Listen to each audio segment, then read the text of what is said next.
Vous écoutez l'ODG Radio, le Flash Info, c'est tout de suite.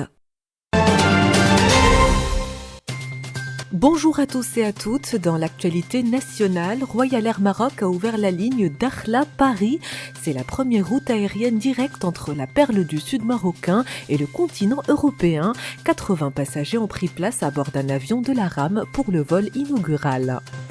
Une subvention exceptionnelle des tarifs de la traversée maritime pour les éméreux.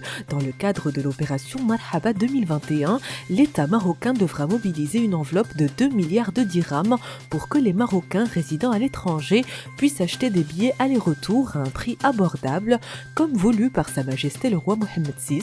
Pour rappel, le souverain a ordonné à l'ensemble des intervenants dans le domaine du transport de baisser les tarifs pour le retour des éméreux.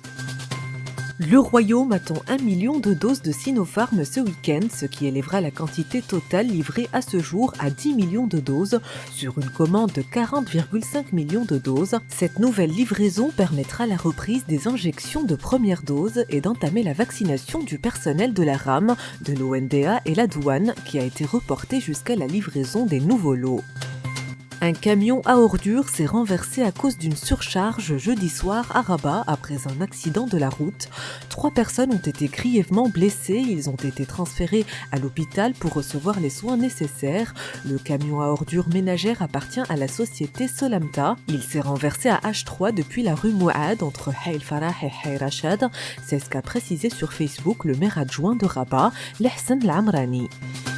Crise ou pas crise, MEDEF va ouvrir 6 nouveaux hôtels, c'est 2,5 milliards de dirhams d'investissement, 3000 lits supplémentaires et 3200 emplois créés. Pour la filiale de la CDG, la relance touristique passe par l'investissement, l'amélioration de l'expérience client et le développement des compétences. Dans l'actualité internationale, Nicolas Sarkozy jugé devant le tribunal correctionnel de Paris pour les dépenses excessives de sa campagne présidentielle de 2012. Une peine d'1 an de prison dans 6 mois avec sursis et 3 750 € d'amende ont été requis à l'encontre de l'ex-président français. Twitter lance une version en arabe féminin. Objectif, promouvoir une langue inclusive sur le réseau social populaire au Maghreb et au Moyen-Orient. Ainsi, les options tweeter ou explorer pourront désormais s'afficher au féminin. Coca-Cola a perdu 4 milliards en bourse à cause de Cristiano Ronaldo qui a écarté 2 bouteilles de ce soda avant de brandir une bouteille d'eau devant les caméras lors d'une conférence de presse d'avant-match.